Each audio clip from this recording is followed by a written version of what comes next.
vida cotidiana. Esa era una primera pregunta que yo ya di mi opinión, pero luego vi como unos videos. Entonces, si eres tan amable y me ubicas, si el foro va a girar alrededor de esos videos. Esas son mis dos preguntas. Ah, bueno, ok, Tyron. Bueno, la primera pregunta, pues yo estaba pensando en que me entregaran el trabajo de lo de la película. Los compañeros que no pudieron estar la clase anterior, creo que tuve oportunidad de escribirle a Carlos al correo que no tuviera pues apuro con el tema de la entrega, pues no hay ningún problema con eso. Y la compañera también que es la primera vez, creo que es Gloria, que apenas pudo ingresar. Entonces, ahorita les explico con mucho gusto en qué consiste el trabajo pues de la entrega de la primera clase. Entonces, ese trabajo, pues estaba pensando para que me lo entregaran al correo, pero pues vi que un compañero me lo entregó por medio del correo interno de la plataforma, de la mensajería. Es decir, me envió un mensaje y en el mensaje adjuntó el documento. Entonces, yo creo que eso facilitaría más las cosas. Entonces, me lo podrían entregar por allí. No sé si están de acuerdo o se les dificulta. Profe, ¿va a ser en portafolio en grupo o individual? Jaime, no sería en portafolio. Ese trabajo, como es el trabajo que se haría en las clases que regularmente eran presenciales, no hay habilitado un espacio, no hay habilitado un espacio para eso. Hola, hola, listo. Perdón, profe, estaba cuadrando cosas en que me viera, perdón, sigas. Ajá. No, no sé si Sebastián está como al día de lo que estoy hablando. Estoy hablando sobre lo de la entrega del trabajo en que quedamos la clase anterior. Entonces, es para que lo entreguen por medio del mensaje, es decir, me envíen un mensaje interno y allí adjunten el trabajo de lo de la película. Bueno, vos habías dicho que era como la reflexión, la visión que uno veía de la película, ¿no? Que entre otras cosas me pareció supremamente interesante y como dice Jaime, el compañero Jaime, hay mucha tela para cortar. La verdad me encantó esa película. Listo, entonces se enviará al correo tuyo que tenemos en la plataforma, ahí se le enviará. Listo, pues. Y la segunda pregunta, mi estimado Joan Manuel, ¿no? Joan Manuel, sí, señor. Listo, Joan Manuel. La segunda pregunta, si me ubicas con relación al tema del Sí. foro, por favor. Lo que sucede es lo siguiente, Tyron. Como es la segunda vez que yo doy la clase de epistemología, entonces lo que sucede es que se hace una actualización de la clase, eso no lo hago yo, eso lo hacen desde la plataforma. Y entonces lo que sucedió fue que en el foro anterior los compañeros tuvieron a bien compartir ese tipo de videos. Entonces esos videos quedan allí guardados. Me parecieron unos videos bastante interesantes, bastante pertinentes. Hay unos teóricos allí que no se trabajan dentro de eh, del rumbo didáctico, pero que hay discusiones allí o hay temáticas allí pertinentes y tienen plena libertad para verlos, no es obligatorio y no consiste, digamos, la dinámica del foro con eso, sino que es para responder justamente lo que has dicho, Tyron, de las preguntas que están establecidas en el rumbo didáctico. Que hasta el momento veo apenas la pregunta que ya te enuncié. ¿Hay más preguntas? Y si hay más preguntas, por favor, me ubicas dónde la encuentro. Sí, en el rumbo didáctico aparecen varias preguntas alrededor de eso. Entonces, aquí aparece en el rumbo donde dice foro académico permanente, ¿sí? Y entonces están las dos preguntas. ¿Cuál es la relación entre epistemología, ciencia y vida cotidiana? ¿Y con qué criterios se elige un investigador la triangulación de los métodos de investigación? Esas preguntas se van respondiendo a medida que nosotros vayamos haciendo los encuentros y donde se vayan tocando esas temáticas. Digamos que en el primer momento o en la primera unidad vamos a estar redundando sobre la relación entre epistemología, ciencia y vida cotidiana.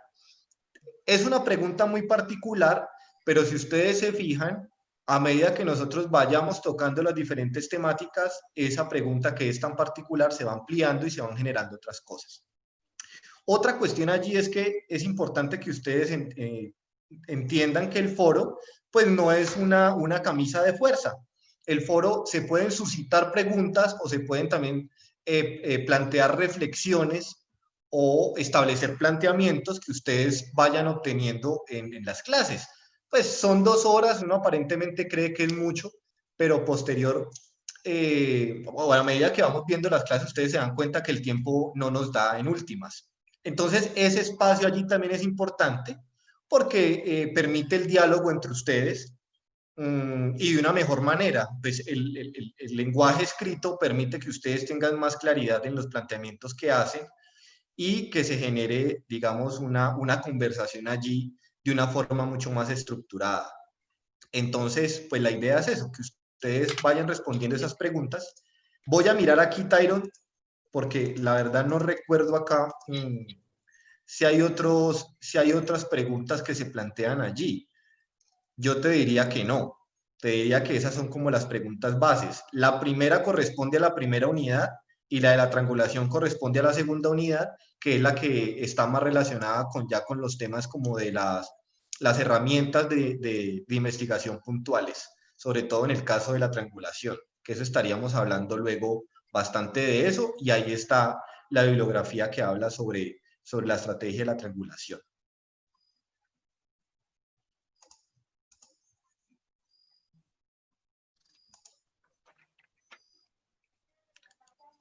Entonces, esa es como mi respuesta. Denme un segundito que se me ha olvidado conectar el computador a la energía.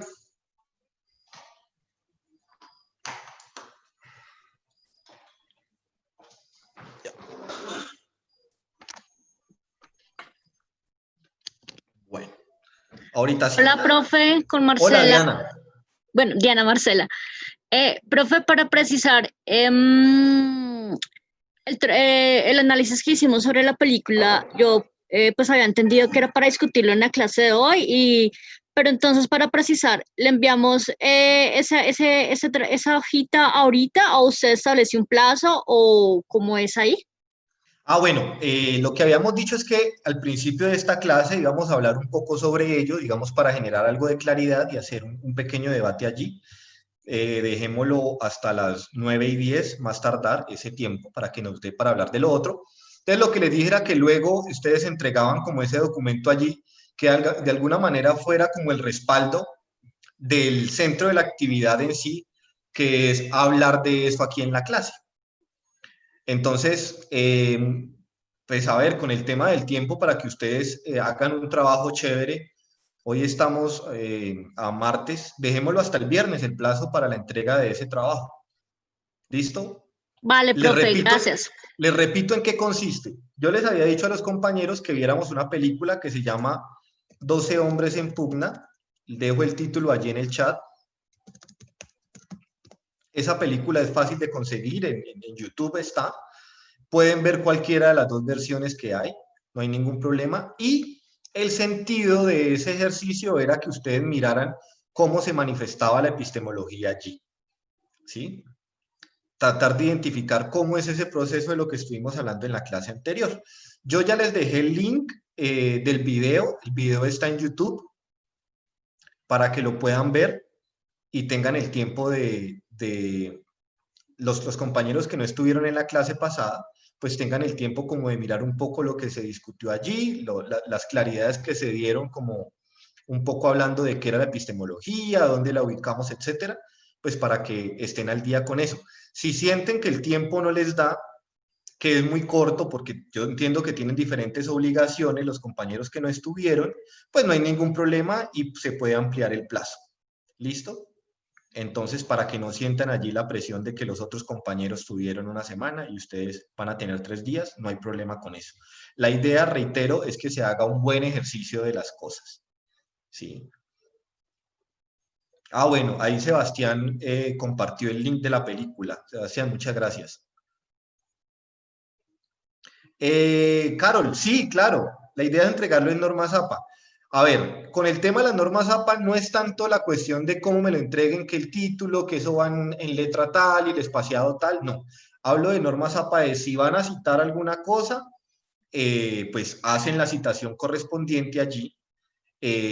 Las comillas, si están colocando un texto tal cual, extraído de otra parte, y pues si están parafraseando, pues se coloca solamente como el paréntesis con el autor, la página y el año, normal.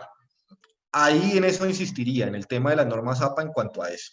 Los otros trabajos, que sí son los propios de los portafolios, eso sí deben ir con normas APA todo, es decir, con todo lo de la presentación, del nombre de la universidad, bueno, todo ese tipo de cosas que ustedes les han ido hablando con eso, ¿verdad?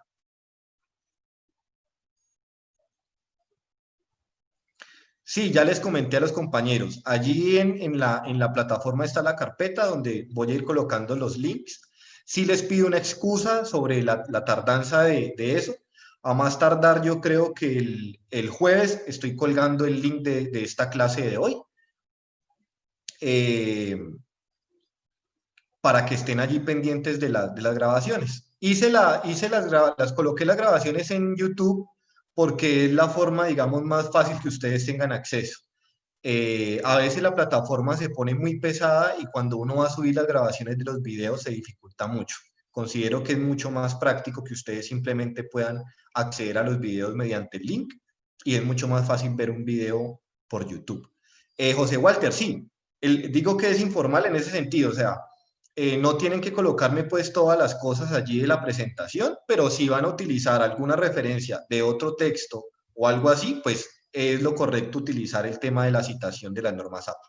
Por lo demás, con ese trabajo inicial no hay ningún problema. No es que les vaya a calificar porque me lo hizo en XY letra o en XY tamaño, etcétera. No, no hay problema con eso.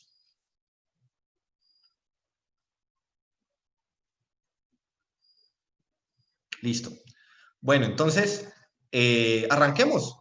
Porfa, para que levanten la mano los que vayan a hablar sobre la película, digamos que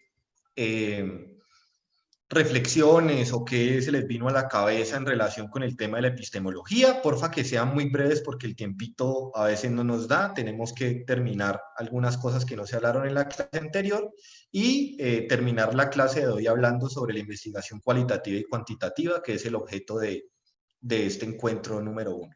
¿Listo? Entonces los escucho.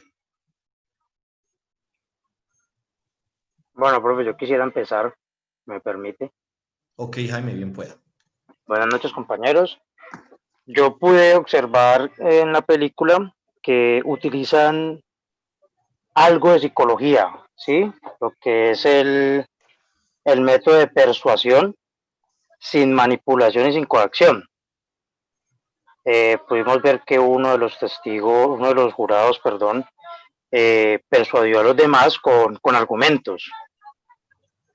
Y aplicaron también método de investigación porque representaron una parte donde hacen la parte, valga la redundancia, del anciano que sirvió de testigo, ¿sí? Entonces lo combiné con esa parte allí de la epistemología porque ellos aplicaron el método de la investigación allí. Bueno, ¿qué vamos a hacer? ¿Por qué lo vamos a hacer? ¿Y para qué lo vamos a hacer? Y puso en la duda razonable a las otras 11 personas. Ese es mi aporte pues de la película, profe.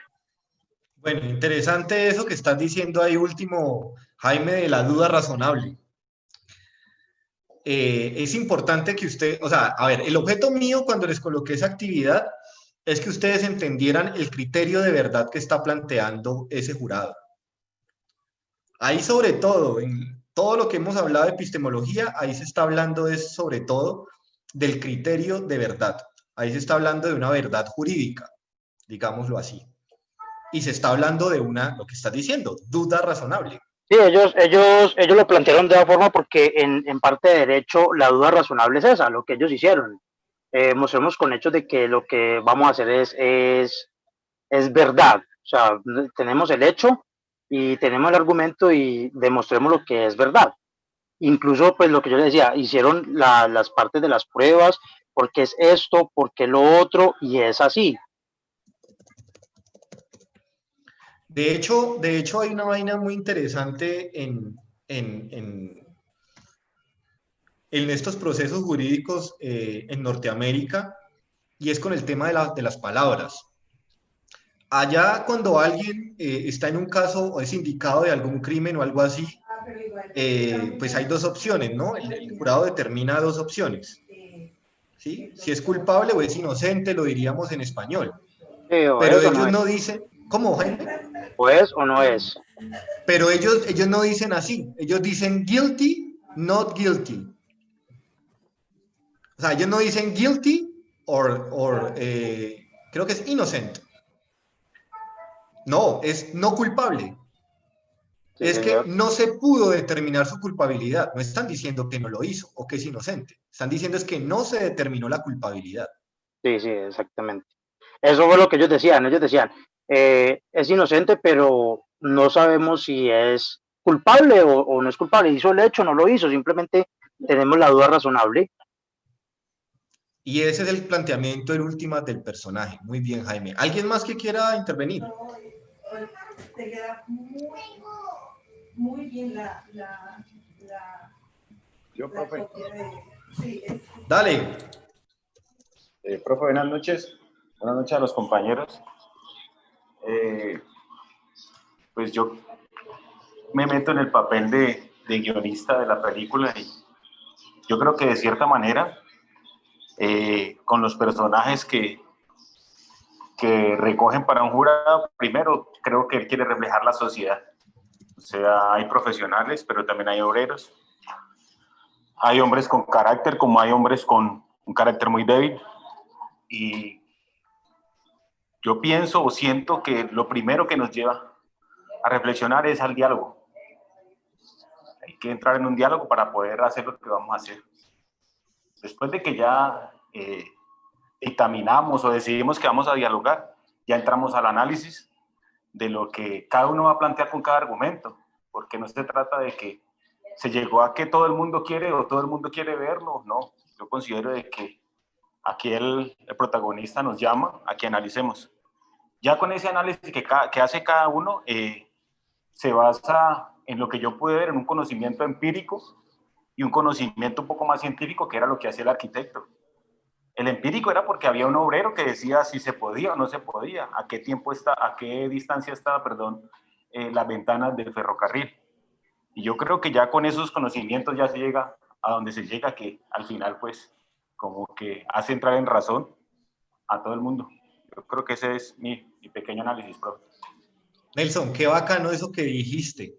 Claro, mira que uno ahí lo que puede ver es que hay diferentes estructuras de corroboración, es decir, cada quien está empleando diferentes métodos para determinar y ellos individualmente consideran al tipo culpable o no culpable. Entonces, lo que estás diciendo, hay gente que lo plantea desde una cuestión práctica o empírica, otros lo están, listo, Ana, ya te doy la palabra, otros lo están estableciendo desde el criterio de verdad, si las pruebas en realidad pueden llevar a ese tema o hay una duda irrazonable, una duda metódica. Eso es muy cartesiano, de la duda Muy metódica. Dudo que cartesiano. dudo, dudo de todo, menos de que dudo y dudo de Dios. Totalmente de acuerdo. Pura duda cartesiana, pura metodología de Renato Descartes. Me quitaste la palabra porque yo vi ahí también lo mismo. Entonces, exacto. Entonces, allí uno mira en cada uno de ellos una serie, digamos, de procesos epistemológicos muy chéveres. El último es este señor que no está hablando desde una estructura de verdad científica, digámoslo de alguna manera, sino que está hablando desde el dogma. Él simplemente quiere decir que él es culpable y ya, y no tiene un argumento, ni desde lo práctico, ni desde lo teórico, ni desde lo filosófico, ni desde lo pragmático, ni desde nada, sino que es el dogma puro y duro. Él dice que es culpable porque sí, ya luego se revelan las razones de por qué lo Si me establece. disculpa, el último decía porque él tenía problemas personales con el hijo y se guiaba, era no con la razón, sino con el corazón. Se estaba Sí, guiando exacto. con el corazón. Exactamente, sí. Bueno, entonces, le doy la palabra, bueno, o leo lo que dice Carol, dice que no tiene el micrófono, pues que le está molestando, pero dice que la reflexión es cómo se concluyen los argumentos en la búsqueda de la verdad y la manera en que juegan los prejuicios en la toma de decisiones. Es chévere lo que está diciendo Carol, ¿por qué? Porque en eso mismo entramos nosotros cuando ya estamos haciendo algún trabajo de investigación con el tema de los prejuicios o con el tema de la objetividad. Es bien importante eso allí porque muchas veces las investigaciones están viciadas y están viciadas porque no entramos con conclusiones a posteriori, sino que entramos con conclusiones a priori. Pensamos que una vaina es roja y buscamos por donde sea encontrar que esa vaina es roja. Y eso es un gran problema, porque no estamos basándonos en lo que nos dice el fenómeno, no estamos cuestionando el fenómeno para ver qué respuesta ofrece, sino que simplemente forzamos la evidencia para que nos muestre lo que queremos ver. Y ese es un gran problema allí. Bueno, le doy la palabra a Ana. Dale, Ana. Hola, profe, buenas noches. Hola, profe. Hola, Ana. ¿Me escucha? Se escucha súper, súper pasito. Profe, perdón, un momentico. ¿Y Natalia? Es que el compañero Ana se quiere ingresar a la clase y no ha podido. Entonces es para que por ahí, en tu computador le des ingresar para que él pueda acceder a la clase. Ok, ahí me Por estaba favor. pidiendo ingreso Camilo. Profe, ya ingresé. Nata, gracias. Logré ingresar. Ah, bueno, listo, Ah, listo. Ya, muchas gracias, Nata. Bien. Profe, gracias. Bueno, Ana. Bueno, no sé si tengo problemas con el micrófono, pero... No, ya se escucha mejor. Ah, bueno, listo. Bueno, mi aporte es que en la película creo que se manifiesta la epistemología desde la incertidumbre que hay en el proceso de toma de decisiones y en los procesos investigativos, y además en la complejidad del ser humano, ¿no? Y que es lo que podemos mirar como en las personalidades de cada uno de los hombres que están deliberando por tomar esa decisión, digamos, en una decisión que es como tan delicada porque si el chico va a ir a la cámara de gas. Entonces, me parece que esa es como la principal manifestación epistemológica, y que además hay un juego psicológico y que tiene que ver mucho la ética, ¿no? Entonces aquí miramos como la volatilidad del ser y cómo podemos defender una verdad y cambiar las decisiones aun cuando los hechos sean otros. Ok, Ana, muchas gracias. Sí, me quedo con lo que dijiste al principio sobre el tema de la verdad y el tema pues, de la humanidad. Hay un debate muy fuerte con todo el tema de la epistemología de la ciencia, y es establecer, pues lo que les decía ahorita, lo de la objetividad. Y tenemos en cuenta que al ser nosotros seres humanos, ser susceptibles a las pasiones, pero también ser seres históricos, habernos formado en determinados campos, eso hace que nosotros tengamos un sesgo, que tengamos una mirada específica de las cosas cuando el conocimiento está por fuera de nosotros. Entonces, de alguna manera, la mirada del investigador vicia la investigación. De alguna forma, digamos, la respuesta que se ha buscado o que se ha encontrado frente a ello es la aplicación del método. En la medida que nosotros respetemos el método que estamos aplicando, en la medida que haya una suerte allí de corroboración de la información, en la medida que hagamos las preguntas pertinentes y que hagamos un tratamiento de la fuente y tratamiento de la información adecuado, pues la ciencia establece que en esa medida es veraz la información que nosotros estamos ofreciendo, justamente por lo que estaba diciendo la compañera, ¿sí? Claro, eso no es perfecto, pero de alguna manera ahí se salva un poco esa posibilidad de fallar en cuanto a lo que estamos haciendo. que al menos si nosotros estamos fallando, no fallemos de manera deliberada, sino que pues lo hagamos por algún elemento que está por fuera de nosotros, no porque entramos desde el principio a mirar el fenómeno ya sesgado, lo que te decía, con la intención de forzar la investigación y de forzar el resultado de la investigación. Bueno, por aquí me seguía Judith. Judith, buenas noches. Buenas noches, profe y compañeros. Pues no, finalmente ya entre mis compañeros y el profe, lo que yo había, pues el aporte que iba a hacer era el tema de las emociones, cómo determinaban una decisión y cómo perdía una objetividad, o cómo los jueces, los 11 jueces dejaban de ser objetivos con una decisión tan trascendental como era la vida de un ser humano.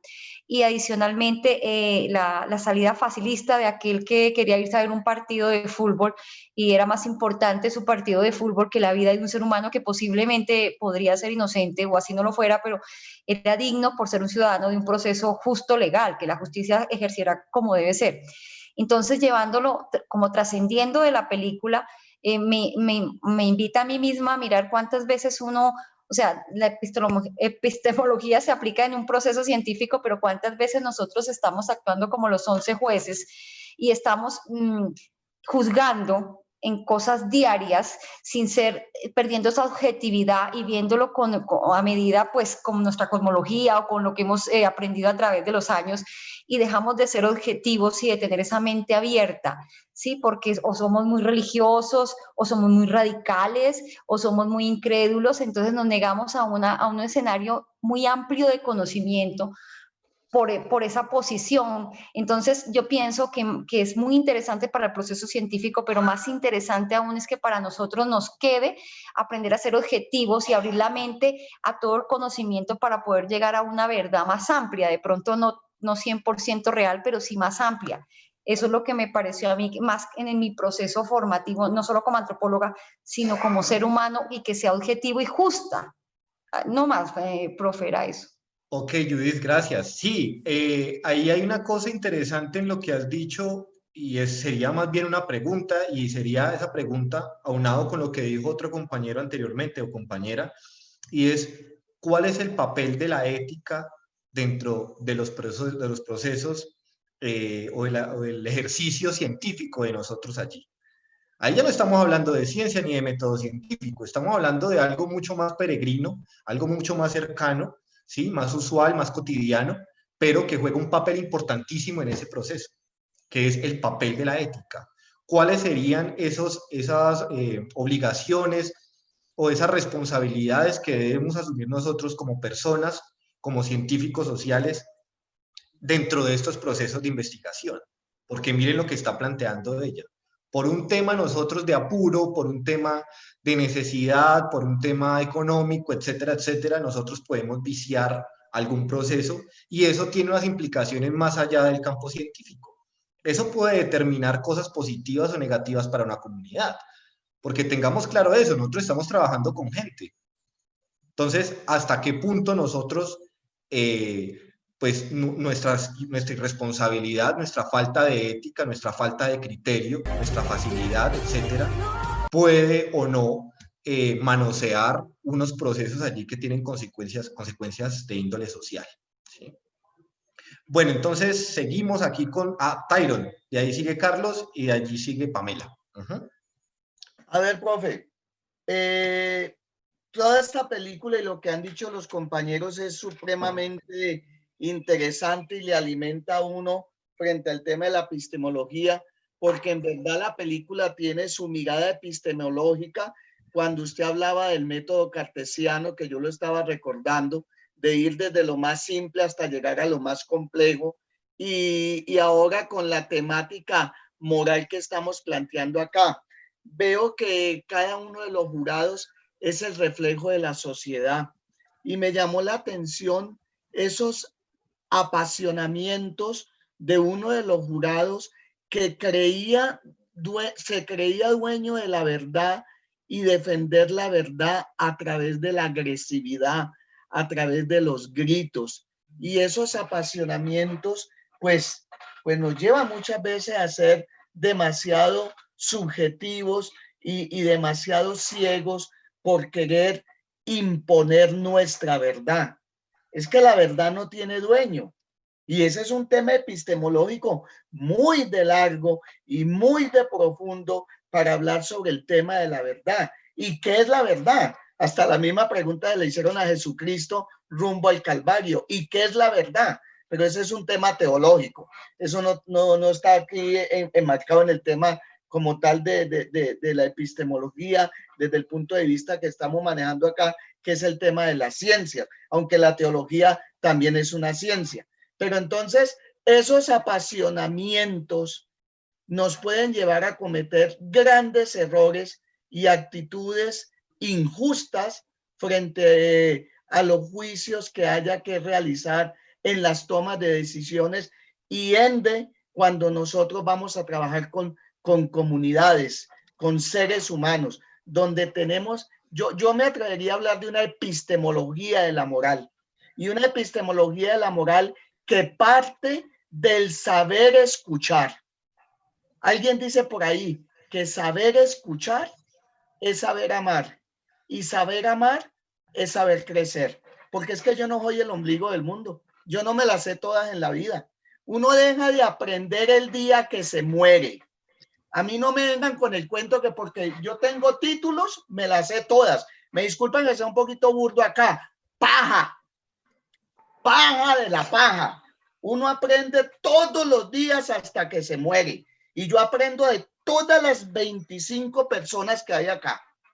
Entonces, me dejó esa película me apasionó. Y yo le agradezco a mi estimado Joan Manuel y le pido el grande favor que si en sus posibilidades está ver otras películas que nos orienten a estas temáticas, hágale, que eso me encantó a mí. Muchas gracias. Listo, Tyron, muchas gracias.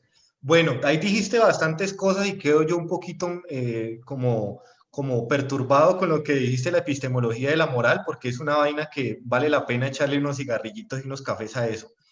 Muy interesante, pero me quedo con algo que dijiste al principio, y es que hace poco estaba escuchando una charla de Manfred Max Neef, donde habla de desarrollo a escala humana, y él decía que de alguna manera la construcción de la modernidad y de estas categorías de verdad modernas, que son la verdad científica, habían tenido un problema, y era que durante la consolidación de lo que se establece como el positivismo y como la ciencia moderna, habíamos escogido, y habíamos escogido mal, que habíamos podido escoger, por ejemplo, teóricos como Pico de la Mirándola, que él establece eso que estabas diciendo allí, de que las verdades son múltiples, que las verdades vienen de diferentes partes y una verdad no debe superponerse a otra. Y nos quedamos fue con el tema de que estaba lo cierto y lo falso, como una suerte de colonización de una verdad por encima de otra y del establecimiento de un proceso de verdad por encima del otro. Y ahí es cuando viene el problema de lo que decimos entonces, que la verdad era la de Dios, que la verdad era la del hombre blanco, versus la verdad del indígena, versus la verdad del negro, versus la verdad de la India, versus la verdad del pobre, versus la verdad del otro en general. Entonces, qué chévere que nosotros podamos entender de alguna manera, y me excusan que haya dicho las palabras anteriores, estoy hablando de acuerdo al lenguaje de la época, qué chévere que nosotros podamos entender que esta construcción de lo que entendemos como la verdad corresponde a los diferentes sistemas de establecimiento de esas verdades, que era un poco recogiendo lo que hablamos en la semana pasada.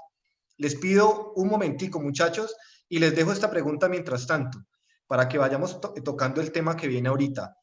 ¿Cuál es la diferencia entre el método cuantitativo y cualitativo, y cuál método de esos dos es más conveniente para las ciencias sociales? Me están tocando aquí la puerta, voy a ver quién es.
Listo, muchachos, qué pena con ustedes. Me llegó ahí una vaina que se había encargado hacía rato y justamente me llegó en este momento.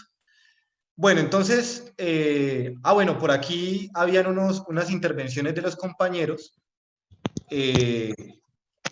Lo que decía Alejandra, que decía, aquí se aborda también el componente social con un tema tan complejo como interesante, un proceso legal que lleva a los miembros del jurado a su extremo emocional, pero también a la reflexión sobre sus propias vidas y la responsabilidad de sus actos con la misma sociedad.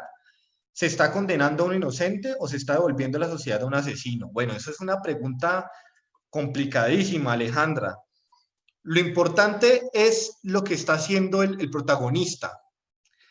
A él no le importa si el tipo es inocente.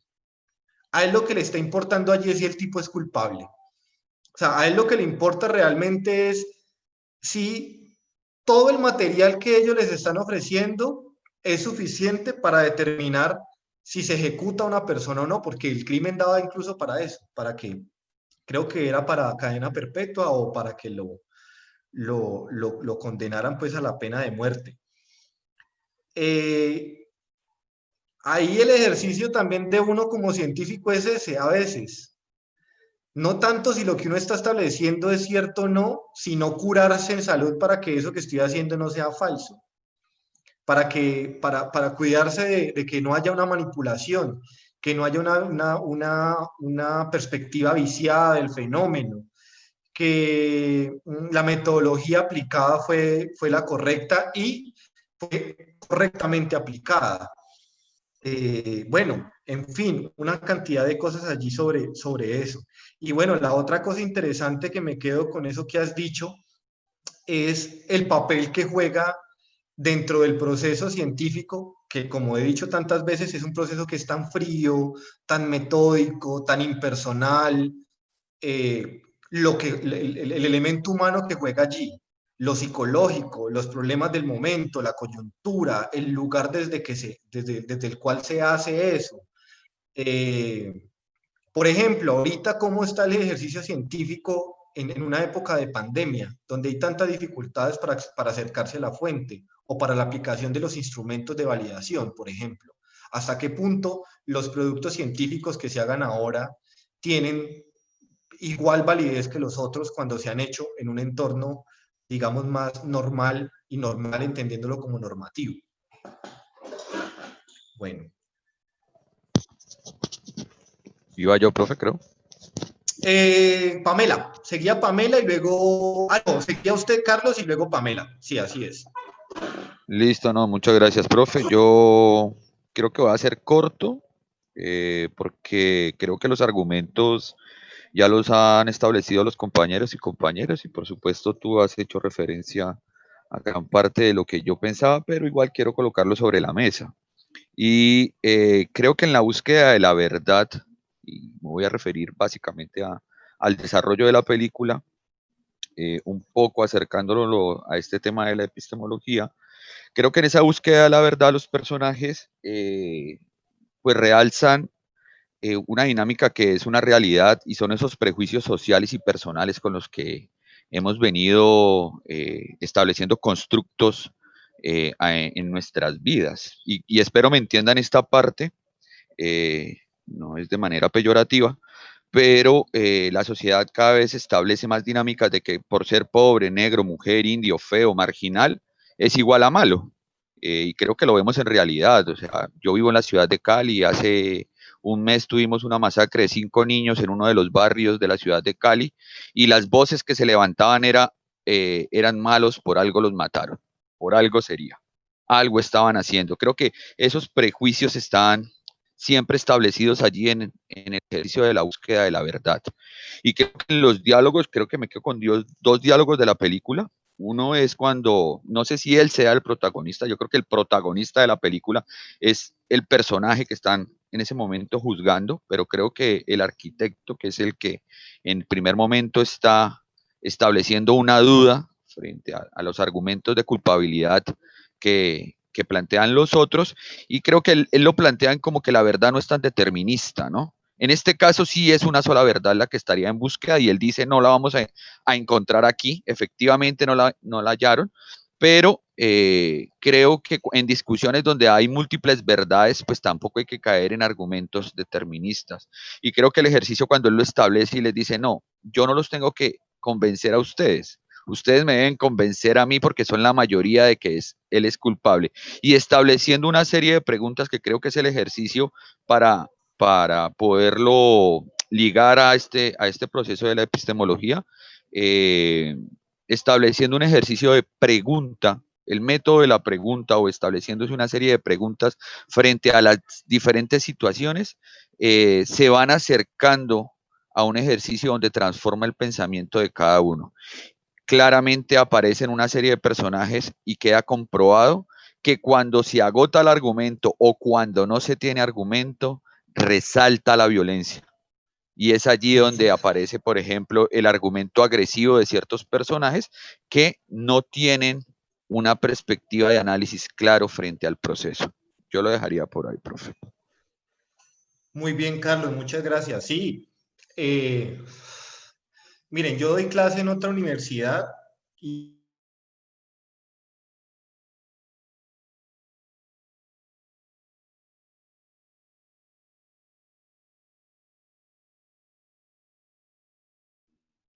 ¿Qué fue el audio, profe?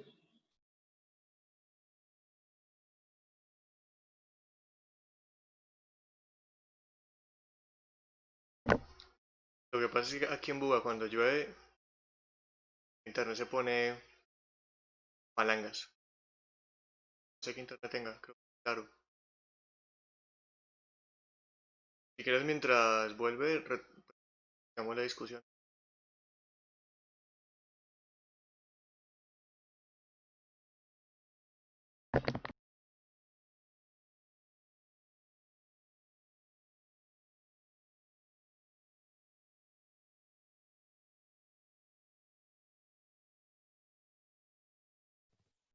Dale, creo que habían unos turnos que habían pedido la palabra, ¿no? Creo que la compañera Pamela o algo así. Pues que continuemos. Igual se está grabando. Sí, yo estoy grabando las clases. Las estamos subiendo a Carlos, YouTube. Carlos Hurtado Recalde está levantando la mano y quiere compartir la información. Falta Pamela y hay unas apreciaciones en el chat. No, igual no pasa nada. Yo sé que él después, yo le muestro la grabación de la clase al tanto, aunque yo creo que ya volvió. qué pena, se cerró la plataforma de manera muy extraña. ¿Quién sabe qué habrá pasado? Bueno, lo que trataba de comentarle a Carlos es que yo soy profesor de otra universidad y ahí me encargo de o sea, me encargo de materias del componente humano. Y de alguna manera el ejercicio que yo he podido hacer de acuerdo a eso es el papel que juega la ética en absolutamente todos los procesos de la actividad humana. O sea, la ética en tanto profesionales, pero también como sujetos sociales, como esposos, como hermanos, como amigos, todo lo demás. Porque definitivamente si nosotros nos ponemos nos fijamos en las problemáticas sociales, las problemáticas del país, las problemáticas del mundo, terminan obligatoriamente en un contexto ético. Es una ausencia de reflexión de las cosas. Y de ahí en adelante, pues una falta de valores, constante, ¿sí? La falta de escucha que hablaba Tyron, el tema de los prejuicios que estabas estableciendo allí y haciendo ejemplo de lo que pasó en Llano Verde. Si nosotros no consolidamos una estructura ética, pues difícilmente nosotros vamos a poder desempeñar en cualquier campo. Difícilmente vamos a ser buenas personas, buenos esposos, buenos antropólogos, todo lo demás. Y eso suena a lugar común, eso suena a charla motivacional, pero es completamente cierto. Y es tan cierto que desde el final de la Segunda Guerra Mundial, el tema central de la filosofía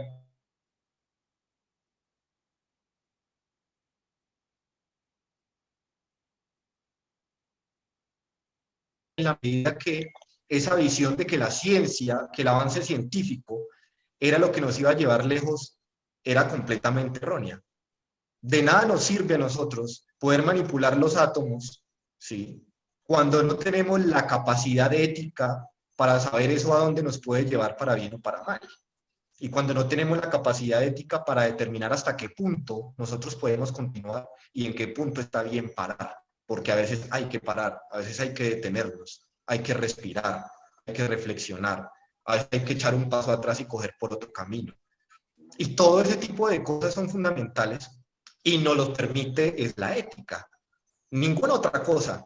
Y la ética es una cosa que es tan bella que lo puede desarrollar la persona más, digamos, con la formación más elemental, con la formación más humilde, del lugar social de enunciación más primigenio, hasta la persona que tiene los diplomas de la vida. Somos naturalmente éticos, es decir, todos tenemos allí esa posibilidad de desarrollar el elemento ético. Y me parece muy interesante y muy bacano que hayas hablado, que hayas tenido esa intervención, Carlos, porque me has permitido hablar de eso. Y es algo que no podemos dejar de lado. ¿Cuál es nuestra estructura ética? Y si realmente estamos preparados como personas y como antropólogos para asumir las cargas que nos exige el mundo contemporáneo. Y si no las tenemos, pues bueno, ¿cómo podemos trabajar para llegar a ello? Bueno, a mí, pues por el tema de la sacada de aquí abrupta de esto, se me borró el chat que llevábamos. Yo sé que hubo unos compañeros allí que estuvieron haciendo los aportes. Quedamos entonces con Pamela y comenzamos entonces ya con lo de la clase anterior. Listo. Entonces, Pamela, te escuchamos. Buenas noches, profe. A usted y a todos los compañeros. Antes de dar mi comentario, quisiera excusarme por no haber estado presente en el encuentro anterior. Por motivos laborales no se pudo, infortunadamente, pero bueno, contenta de estar en este. Y también quiero hacer la claridad en que me encanta cómo se está llevando la clase. Es la primera vez que veo que en una clase se está manejando el hilo conductor de manera correcta y que van quedando unos precedentes y que va quedando una información clara. Eso es muy importante para nosotros en este tipo de educación, con esta metodología. Entonces, agradezco mucho pues cómo estás llevando la clase. Ahora sí, seguido pues quiero también hacer algo muy breve porque pues sé que el tiempo apremia y es de pronto pasar a trascender un poquito, va ligado a lo que quizá se dijo en los últimos comentarios, va muy ligado a la ética y tiene que ver con el tema y la agudeza que tenemos para elegir a nuestros líderes y a las personas que nos influencian. Eso nos ha tocado y quisiera como dejarlo allí para pensarlo, porque pues es innegable que por muchas ideas y por muchas iniciativas que tengamos, pues somos seres que aprenden a través de la imitación y eso hay que tenerlo muy presente, o sea, qué líderes y qué referentes elegimos para pensar, para opinar, para seguir, para inspirar. Eso es importante porque en la película se ve que algunas personas en su veredicto se dejan influenciar o incluso como que vuelven a repensar y modifican un poco, digamos, su pensar, pero lo hacen por algo que ya alguien ha dicho anteriormente. Entonces, pienso que eso es muy importante, el liderazgo, el tema del liderazgo y cómo, o sea, qué líderes dejamos entrar en nuestro pensamiento y dejamos que transformen nuestro ser. A veces nos jactamos de ser educados, de estar formados o de estar muy documentados en un tema, pero a la hora de mencionar o de elegir a nuestros líderes, pues uno queda como... hay como un interrogante grande porque de verdad que no hay una coordinación, una coherencia entre lo que pensamos y lo que seguimos. Y cuando hablo de líderes, no solamente hablo de la política, hablo de otros escenarios sociales, líderes en todos los escenarios sociales, no estoy hablando solamente de la política. Entonces pienso que educarnos y formarnos, más que para encontrar la verdad, porque como bien lo decía el compañero, pues la verdad es algo muy ambiguo, muy intangible. Yo diría que nos educamos para encontrar la libertad de pensar, la libertad de decir, de opinar, jamás de aseverar, pero sí de pensar, de emitir una propuesta y de elegir a nuestros líderes, a las personas que nos llevan a esa construcción permanente, pues que es vivir, ¿cierto? Entonces, sí me gustaría dejar el tema del liderazgo ahí, ojalá lo pudiéramos tocar más adelante. Ok, Gracias. Pamela, gracias por la intervención y gracias por las palabras tan bonitas para la clase. De verdad que es para mí pues muy gratificante escuchar eso que usted está diciendo. Bueno, una lástima que no haya podido estar en la clase anterior, pero bueno, ya estás aquí con nosotros y pues bienvenida. Igualmente a Carlos. No sé qué otro compañero está aquí también por primera vez. Bien, pues en cuanto a eso que estabas diciendo sobre el tema del liderazgo, etcétera, una de las razones también que ustedes deben tener en claro cuando están haciendo esta carrera, los que están ingresando por primera vez a una universidad, pero también los que ya están en la segunda o tercera oportunidad de esto, es entender el carácter de lo que significa la formación universitaria, el tema de la universalidad. Y universalidad entendido en una mirada universal de las cosas, en una mirada holística de las cosas, una mirada integral de las cosas, pero también en una formación universal, es decir, en una formación que no solamente tiene que redundar en las herramientas que ustedes van adquiriendo para el ejercicio de su carrera en particular o de su profesión en particular, en este caso la antropología, sino también entender que la universidad es un espacio para la formación de ustedes como personas. Si ustedes son los mismos sujetos que entraron cuando salen de aquí graduados, fracasó la universidad y fracasaron ustedes en su formación. Independientemente de que sean los más tesos con los métodos antropológicos, con el método etnográfico, con la historia oral y todo lo demás, si ustedes son las mismas personas, es decir, con la misma estructura ética, con los mismos prejuicios, con los mismos problemas morales y éticos, fracasó la universidad y fracasaron ustedes y fracaso yo como docente, porque esto también tiene que ser un espacio para la formación del sujeto y para el entendimiento del liderazgo, no como esa persona que está en la cabeza de todo, sino como la persona que está en la capacidad de asumir el rol del liderazgo en la medida que su vida se lo exija y los diferentes retos de la vida se lo exijan.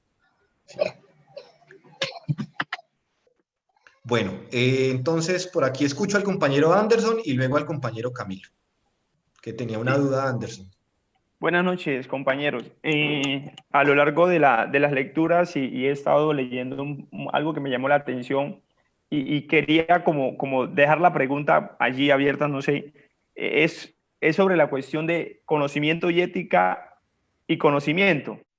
Es decir, noté en medio de la película y de las reflexiones que han estado haciendo algunos compañeros que me ha gustado mucho, y ahora que el compañero Carlos habló sobre ese tema, recordé esa parte y me llamó la atención. La formación intelectual sin ética deshumaniza. La formación normalita, es decir, de los principios, lo que usted hablaba, profe, con naturales a nosotros, esa formación básica, lo que tenemos, el conocimiento básico, ¿sí? Con ética genera mucho bien, pero ese conocimiento básico sin ética descompone. Entonces quería dejar esa pregunta. ¿Es necesario tener ética en el conocimiento? Eso, ¿la sociedad requiere de eso realmente? ¿Cuál es la situación en la cual estamos viviendo nosotros hoy? ¿Por qué nuestros gobernantes son egresados de las grandes universidades del mundo? ¿Sí? Muchos vienen de la Harvard y otras universidades significativas a nivel mundial, y otros salen egresados de universidades católicas y son los grandes estafadores de la nación.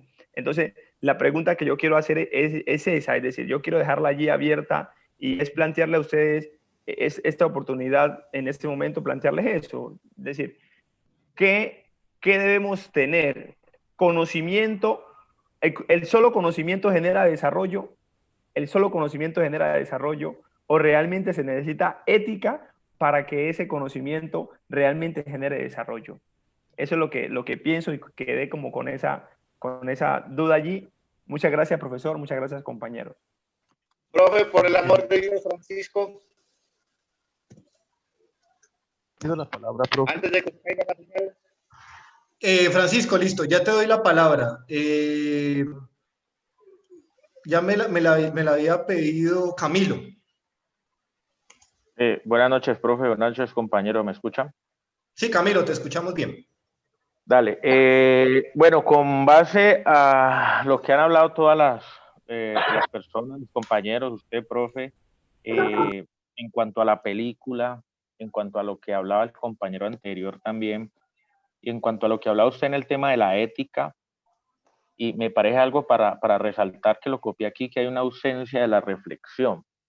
Esa ausencia de la reflexión, pues, nos genera unas problemáticas sociales, ¿sí? Unas problemáticas, como lo decía la película y como lo veo en un contexto global, como si las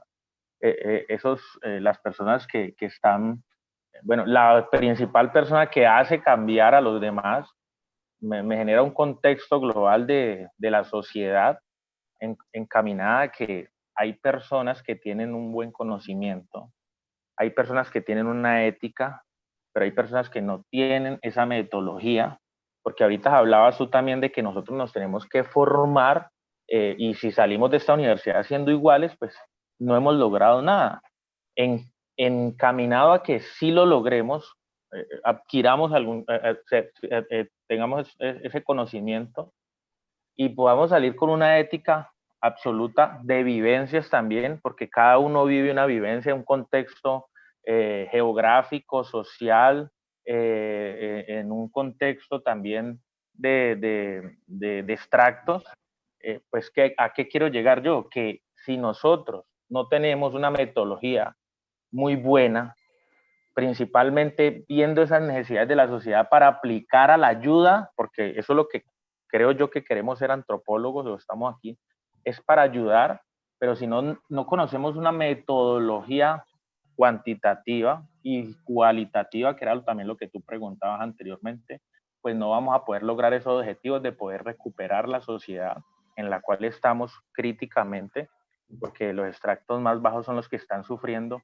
Y también eso me hace plantear que el tema de la ética, pues tú lo decías, tenemos que forzarnos y forjarnos a que logremos eso. Pero ¿cómo le dice uno a un niño de extracto 1 que vive en unos bajos recursos, en donde vive una problemática familiar, una desnutrición? ¿Cómo uno le dice a un niño de esos, que son la mayoría, los de extracto 1 y 2 y 3, que yo me considero un extracto 2, por así decirlo, y digamos a ese 3, pero ¿cómo le dice uno a esas personas, busquen esa ética real? Porque ahí es donde tiene un contexto, un panorama global también, pero particular de las mismas personas. Es como esa reflexión también a que nos tenemos que construir esta frase que dice, primero nos tenemos que construir y tenemos que irnos construyendo, pero también ayudar a que los demás se vayan construyendo en esa metodología que nosotros tenemos que dejar allí. Hasta ahí, profe, muchas gracias. Ok, Camilo, muchas gracias por tu intervención. Disculpe, profe, ¿me permite la palabra? Jorge, listo, pero entonces le doy primero la palabra a Francisco. Gracias, y luego... profe. Sí, Francisco. Buenas noches. Aquí, primero, comenzando sobre la conclusión de la película en pugna. Ahí toca el compañero que me antecedió, toca un punto muy importante.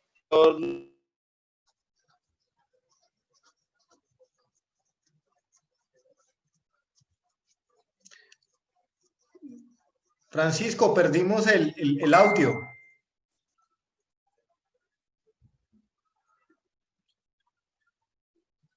Yo creo que se le desconectó a Francisco el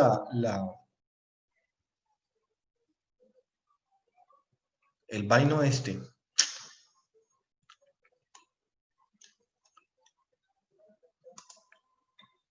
Bueno, porfa, seamos muy sucintos porque no hemos podido iniciar con el tema de las clases y ya me preocupa porque ya falta muy poco para que se acabe la reunión. Listo, entonces, rápidamente allí. Carlos, Pamela y Jorge. Listo, no, voy a tratar de ser muy concreto y sintético en esta intervención. Es que vemos cómo el análisis de una situación en particular como la que nos ofrece la película, que tiene múltiples visiones, nos lleva a colocar sobre la mesa un tema tan importante como el ejercicio de la ética. Cómo lo ético atraviesa todo ese proceso del ser profesional y del ser humano, del ser hombre y mujer y de la apuesta que tenés frente a la vida misma. Nosotros nos aterramos porque hace 2 o 3 meses un policía no quiso, o un agente público policía no quiso desalojar una familia en el Jarillón de la ciudad de Cali, y nos parecía imposible que un agente que que esa era la orden no lo hiciera. Creo que ese es precisamente el ejercicio ético. O sea, cómo nosotros estamos mirando las realidades, cómo estamos mirando al otro. Creo que el compañero anterior de Francisco lo decía. O sea, cómo la sociedad nos estratificó, nos colocó en diferentes lugares de acuerdo a nuestros ingresos, y nos planteó una serie de diferencias, pero también esas necesidades han sido impuestas. Pero yo como profesional, ¿cómo la estoy analizando y cómo la estoy leyendo? Y también a la hora del ejercicio de cuando me planteo el proceso investigativo, uno puede cuantificar o puede cualificar. Creo que la trazabilidad o el ejercicio de cómo uno se proyecte la acción del método investigativo está, y creo que la búsqueda es la verdad o la creación de conocimiento a partir de la verdad.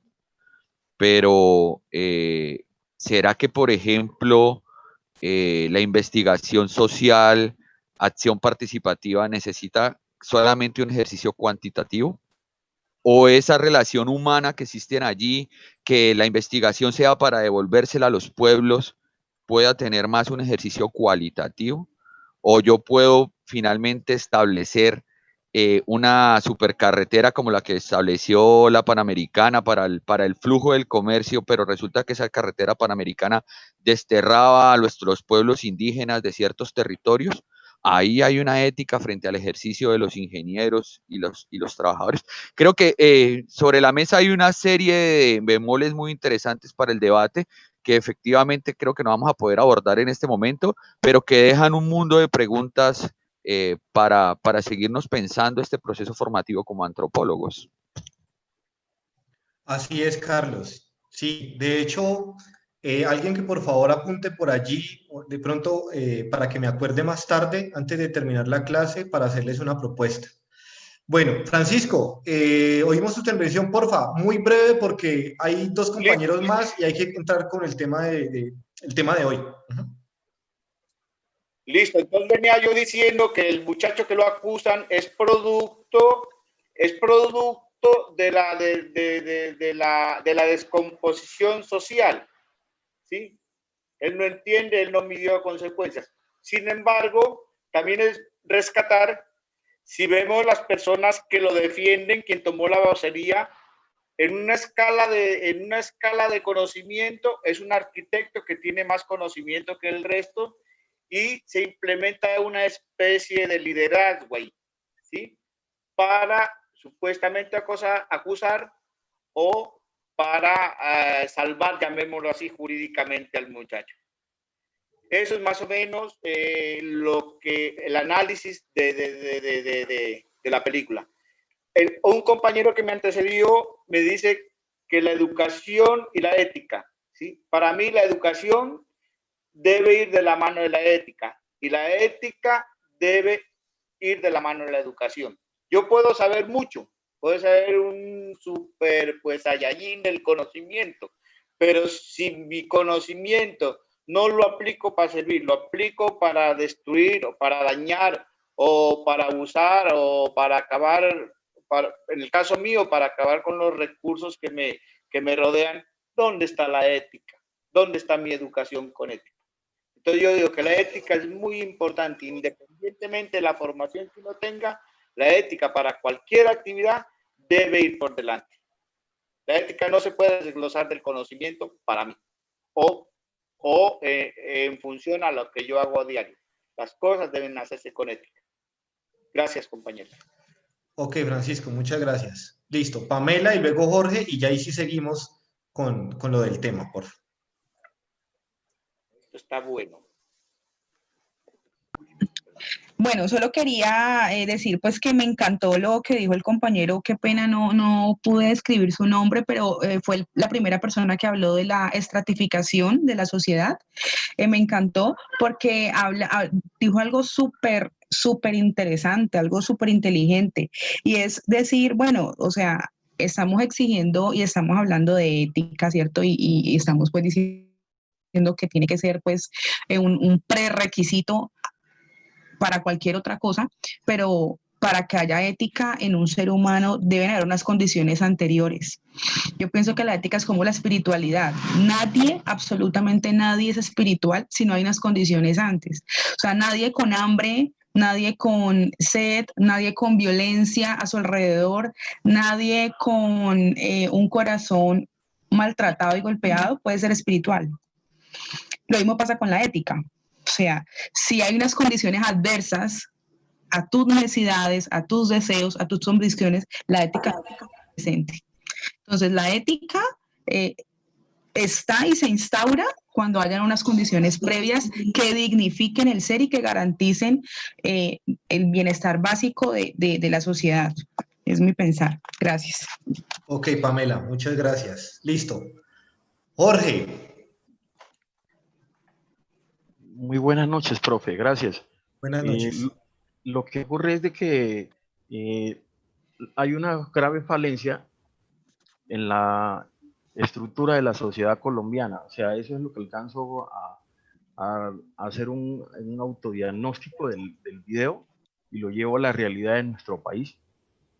O sea, tenemos una sociedad en Colombia en gran instancia de que solo le interesa lo que ocurre de la puerta de la casa hacia adentro. Lo que ocurre de la puerta de la casa hacia afuera no le interesa. Entonces, todo es bueno cuando no me afecta a mí. Y en todo proceso, todo es válido desde el punto de vista, discúlpeme la palabra vulgar, cómo voy yo, o sea, el CBY. Entonces, ahí uno aplica la ética desde esa parte. Anteriormente, ahí me tocó vivir esto, cuando ocurrían las masacres, todo en el campo colombiano, lo primero que decían la gente, no, esos son torcidos, son guerrilleros. ¿Y qué ocurre ahora? Las masacres y los desplazamientos también están ocurriendo en las grandes ciudades. Entonces, ahí está. Entonces, ahora sí la gente empieza a llorar que por qué ocurre esto en las grandes ciudades. Entonces, se ha creado desde un punto de vista cronológico, una sociedad prácticamente individualista. Gracias, profe y compañeros. Ok, Jorge, muchísimas gracias y qué chévere lo que has dicho acerca de que somos una sociedad naturalmente mezquina y nos interesa solamente es como los procesos individuales y lo que pasa de puertas para adentro. Ahí lo chévere sería chévere mirar eso si es herencia colonial, ¿no? Durante la colonia la actividad de la vida cotidiana era de puertas para adentro y quizá nos dejó ahí, nos quedó ese rezago de la sociedad colonial, de mirar todo ahí, lo que no me afecta a mí internamente, pues entonces está bien, como estabas diciendo. Bueno, ahorita sí, entonces vamos a entrar en materia. Por aquí les voy a compartir la pantalla.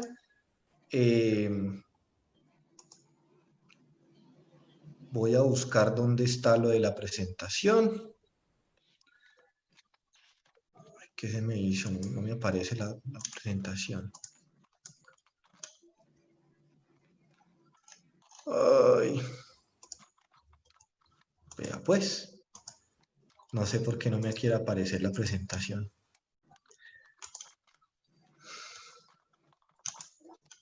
Vamos a ver.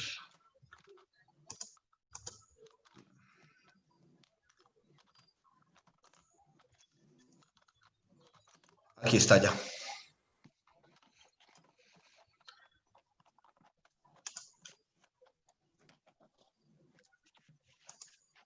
Listo, ya todos están viendo la presentación.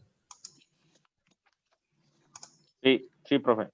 Bien. Sí, profe.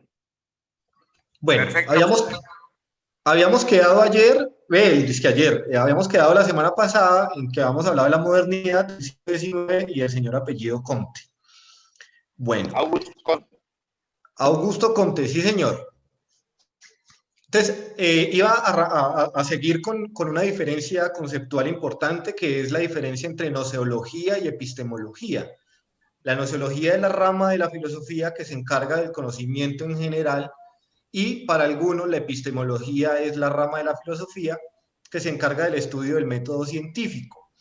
Respecto a esto último, pues hay un debate allí, hay unas personas que lo definen así: epistemología específicamente se encarga del método científico y la nociología pues tiene una mirada mucho más amplia, pero hay otro debate que establece que la epistemología ha entrado a reemplazar la nociología y por ende pues se encarga tanto del método científico en particular como del conocimiento en general.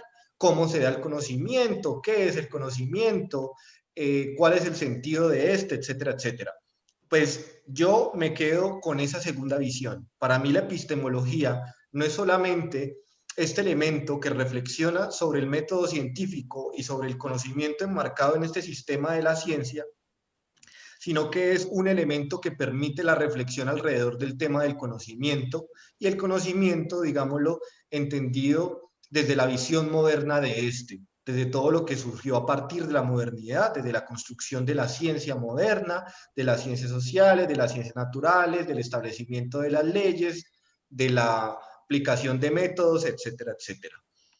Entonces, ahí yo había colocado pues como una pequeña introducción, que si con la primera hablábamos de la rama de la filosofía que estudia los principios, fundamentos, extensión y métodos del conocimiento humano, ¿de qué hablamos cuando hablamos de epistemología? Pues bueno, un poco con lo que yo he dicho es que cuando estamos hablando de epistemología estamos hablando de todo lo demás, entendiendo la epistemología como esa rama que entró a sustituir la nociología, ¿sí?, con la visión moderna de lo que entendemos hoy por conocimiento y por ciencia, como les había dicho anteriormente. Bien. Está esto aquí que habla de los tipos de conocimiento, lo establecía a partir de unas preguntas de qué tan factible es la idea de que el objeto de la epistemología es el de formalizar el conocimiento en unas formas específicas, ¿sí? Y de alguna manera es lo que yo les he venido diciendo a ustedes a lo largo de la conversación anterior, y es eso, o sea, la epistemología lo que hizo fue establecer unas formas del conocimiento y de la verdad que se establece a partir de eso, y que ese conocimiento y esa verdad pues está encajado en diferentes, digámoslo, formatos. Entonces, si tenemos la ciencia, esa ciencia y ese formato de conocimiento nos genera una verdad, que es la verdad científica, pero el conocimiento ancestral es otro formato y nos genera otro conocimiento. No quiere decir que uno es más válido que otro, lo que quiere decir es que corresponden a diferentes formas del establecimiento y de la corroboración de la verdad. Bien, en este caso pues nos vamos a concentrar sobre todo en la verdad científica, en el conocimiento científico, ¿sí?, pero sin dejar de lado que hay otras formas de conocimiento. Es importante aquí la pregunta que sigue: ¿quién dicta las formas? Porque ¿qué es lo que pasa?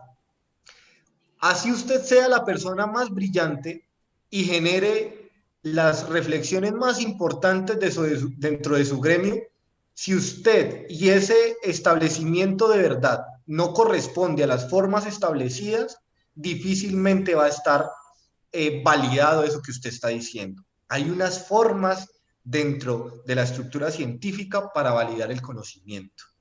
Hay unos dispositivos allí, hay unos formatos allí.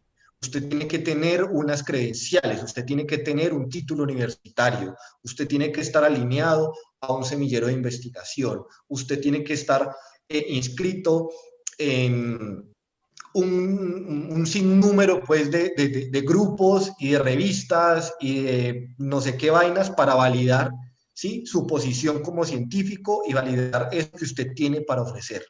Si ustedes no tienen claro esas formas del conocimiento, difícilmente va a ser aceptado eso que ustedes están diciendo. Y de igual manera, es importante que ustedes logren identificar las formas de los diferentes conocimientos.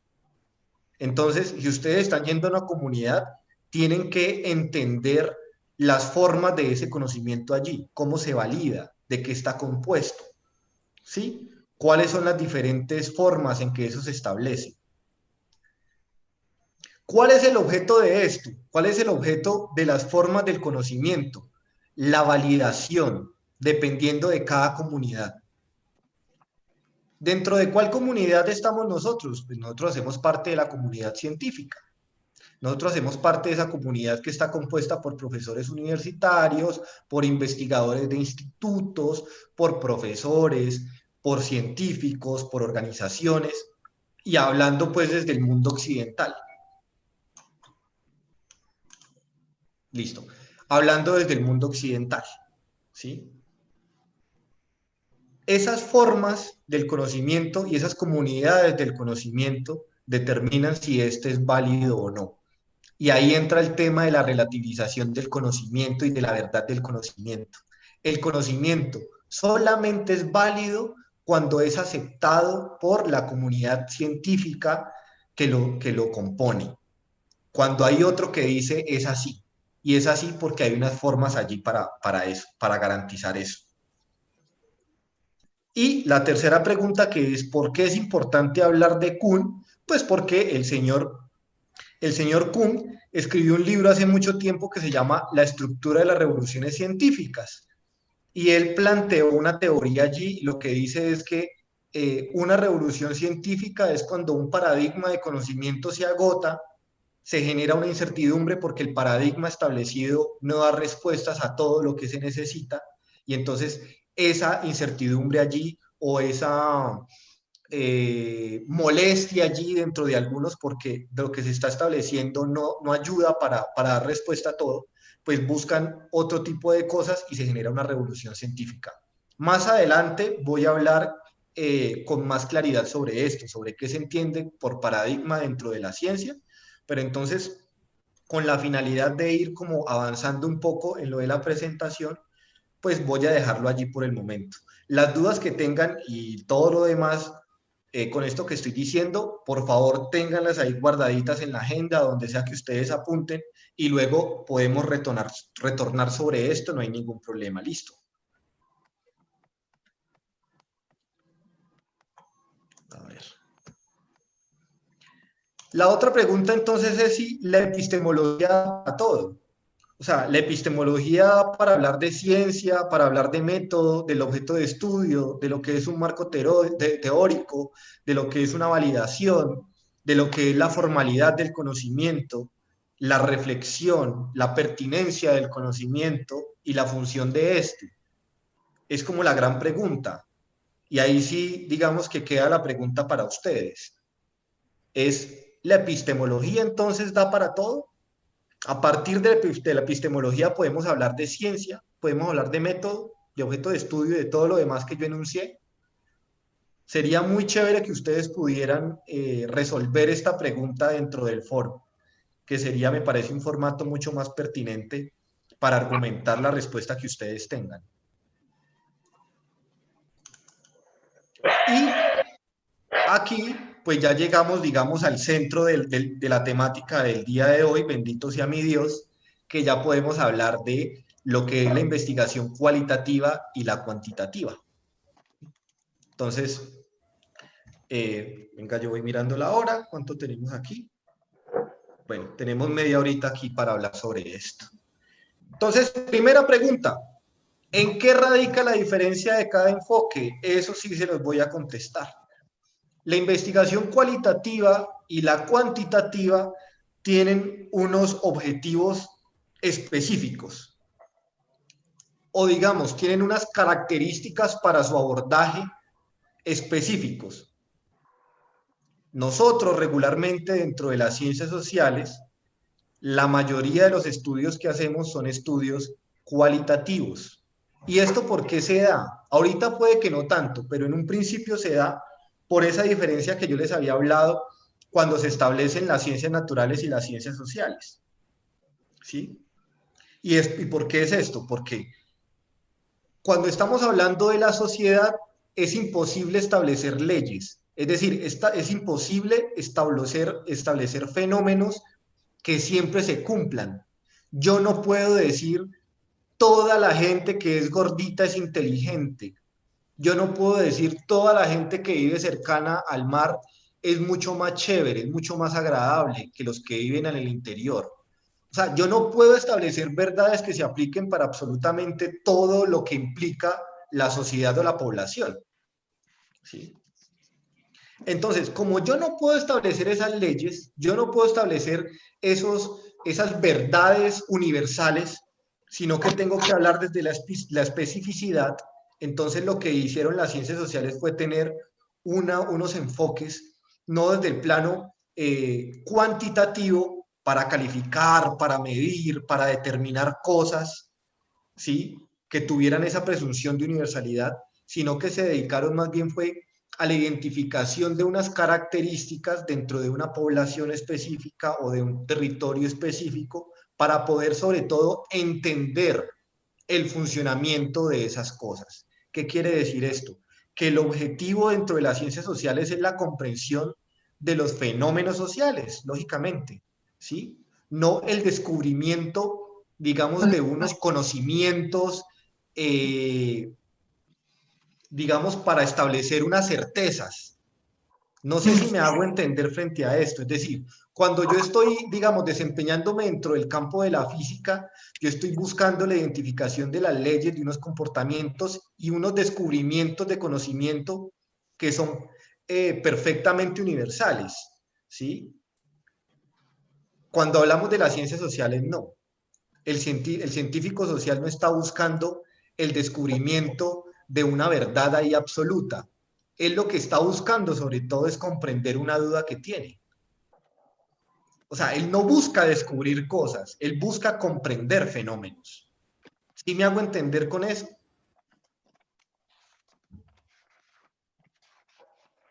Profe. Sí, Alejandro, te escucho. A ver, yo quiero tocar el tema, me parece muy interesante respecto a eso, de lo cualitativo y lo cuantitativo. Yo considero que si nos enfocamos en las ciencias sociales es un tema netamente cualitativo, porque como usted lo acaba de decir, usted mira cualidades en la sociedad, pero sí o sí necesariamente ese método que utilizan cualitativamente, tienen que tomar datos cuantitativos para poder hacer esos estudios. Lo hago cuando estudié química, yo tenía una clase que se llamaba análisis cualitativo, y era si una sustancia tenía, si un componente tenía una sustancia X, cobre, magnesio, y lo único que nos pedía el profesor era averiguar de esa sustancia, problema, su composición, no en cantidades, sino en cualidades, que tuviera cobre o que tuviera magnesio.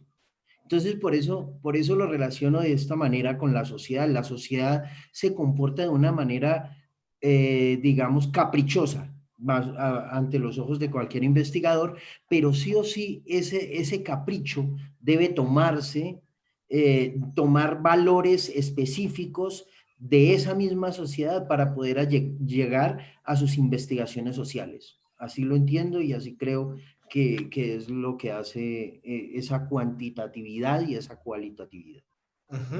No, y es perfectamente cierto, Alejandro. Una de las cosas que tengo que entrar a decir es que no quiere decir que una riña con la otra, que no podemos mirar ese tema de los enfoques de la investigación como cualitativo versus cuantitativo. Lo que intento decir allí es que las ciencias sociales tienen o debe primar sobre todo el enfoque cualitativo en la medida que busca identificar o busca entender la dinámica de unos fenómenos. Por supuesto, ¿de qué se trata entonces? Se trata de tener una mirada cuantitativa y cualitativa y de poder ayudarnos a través de los instrumentos que estos enfoques tienen, ¿sí? Yo les envié el link del documento porque por fortuna Carlos me hizo esa observación de que no aparecía allí. No aparecía era porque cuando lo subí la capacidad no daba y yo pensé que se había subido el documento, pero ya les di el link para que puedan acceder a ese librito. Y en ese libro hablan de las diferentes herramientas que tienen las ciencias sociales dentro de la investigación cualitativa. Entonces, lo que hacen los enfoques cualitativo o cuantitativo es ofrecernos unas herramientas específicas para la obtención de una información o para darle un tratamiento y la obtención de unos resultados. ¿De qué es lo que se trata? ¿Cuál es la invitación en últimas? La invitación en últimas es que a través de ambos enfoques, lo cuantitativo y lo cualitativo, nosotros podamos establecer una suerte de comunicación y que lo uno ayude a alimentar lo otro, así en el ejemplo que estabas estableciendo, de buscar las características de la sustancia, pero posteriormente buscar los índices allí, ¿sí? La cantidad que había y todo lo demás. Claro, en la medida que yo puedo tener una investigación en la que estén ambos enfoques, que es lo que se llama una investigación mixta, en esa medida yo voy a tener muchos más resultados y mi investigación y el resultado de ello va a estar mucho más enriquecido. Eso me va a ofrecer mucha más información, ¿sí? Dentro de las ciencias sociales, ¿qué es lo regular? Que el enfoque cualitativo prime y que el enfoque cuantitativo contribuya a generar más información alrededor de ello. Tener la dinámica, sobre todo, de tener una claridad sobre que el objetivo es poder dar explicaciones sobre los comportamientos o sobre fenómenos o sobre estructuras de pensamiento, etcétera, y que lo cuantitativo ayude como a darle mayor forma, a dar mayor claridad sobre eso que está sucediendo allí. ¿Sí me hago entender frente a ello? Voy a ver, mirar qué han dicho aquí los compañeros en el chat. Listo, Jaime, no hay ningún problema. Sí, profe. Una cosita así rápida, qué pena te corte, compañero. Revisa el link nuevamente en la plataforma porque lo estoy revisando y no aparece nada sobre el texto que hablaste. Listo. Ok, listo. Qué vaina con eso. Ok, listo. Ahorita reviso entonces. A ver qué fue lo que pasó con eso. Ustedes, muchachos, ¿ustedes tienen un chat en WhatsApp? Sí, profe. Pues entonces, por favor, que alguno de ustedes me escriba en el WhatsApp, a ver si por allí yo se los puedo enviar y se los comparto por allí mientras tanto, y ya luego mirar a ver qué pasa con ese link. Y de una vez ahí le queda mi número a Tyron, que me había comentado que lo requería. Entonces ahí queda mi número para que por favor ahorita me escriban y poder enviarles ese documento. Bien, entonces, la pregunta aquí, digamos, la segunda pregunta que ya la respondí, es si las ciencias sociales son cuantitativas o cualitativas. Pues en realidad la respuesta sería que ninguna de las dos. Las ciencias sociales son las ciencias sociales. Que beben más de un enfoque que de otro, es cierto, y es de acuerdo, lo que les he dicho, de acuerdo a los objetivos que hay dentro del campo de las ciencias sociales. Pero yo no puedo entrar a decirles que son sobre todo cuantitativas, porque de alguna manera eso haría que se desplace el enfoque cualitativo, y que es bastante útil. Por ejemplo, la economía tiene una rama allí que se llama econometría, que es una parte de la ciencia que se encarga sobre todo de el entendimiento de unos fenómenos que son sobre todo cuantitativos. Lo que busca la econometría justamente es la medición de una serie de cosas, ¿sí? Entonces, las ciencias sociales son las ciencias sociales y bueno, se bebe más de un enfoque que de otro, pero está muy bien que ustedes puedan tener conocimiento sobre diferentes metodologías que hayan, tanto de lo cualitativo como de lo cuantitativo. Además, en la red hay muchos programas, hay muchas herramientas que le ayudan a ustedes en la trazabilidad de datos. Y esos datos son bien importantes porque ayudan también al establecimiento, digamos, del campo de acción o del campo de interés que ustedes van a abordar. Entonces, no se cierren a eso, no le tengan miedo a la investigación de enfoque cuantitativo, que porque tiene que ver con matemática, que porque tiene que ver con estadística, porque no, es más el susto que otra cosa. Y realmente son herramientas muy, muy útiles. Y hoy en día el enfoque de las ciencias sociales está muy ligado a la aplicación de métodos cuantitativos en los diferentes estudios que se realizan. Profe, qué pena.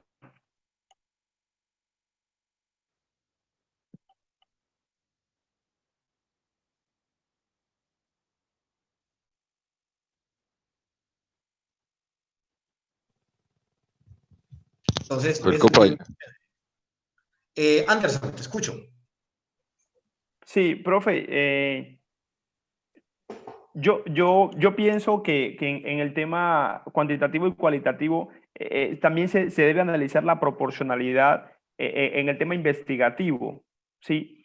En ocasiones en el tema vamos a trabajar cuestiones de fenómenos, pero hay situaciones también en ese ambiente social, ¿sí? Donde la investigación debe enfocarse más en tema cualitativo, ¿sí?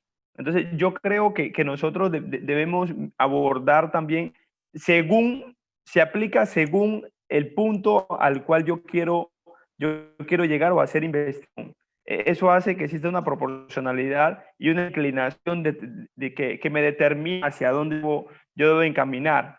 Si me habla de un tema, por ejemplo, un tema político, y yo necesito saber cuál es la posibilidad de un candidato llegar a un proceso electoral donde lo va a ganar, es meramente una realidad cuantitativa, ¿sí? Pero estoy haciendo un estudio de un fenómeno social, ¿sí? Pero en ese contexto se requiere investigación.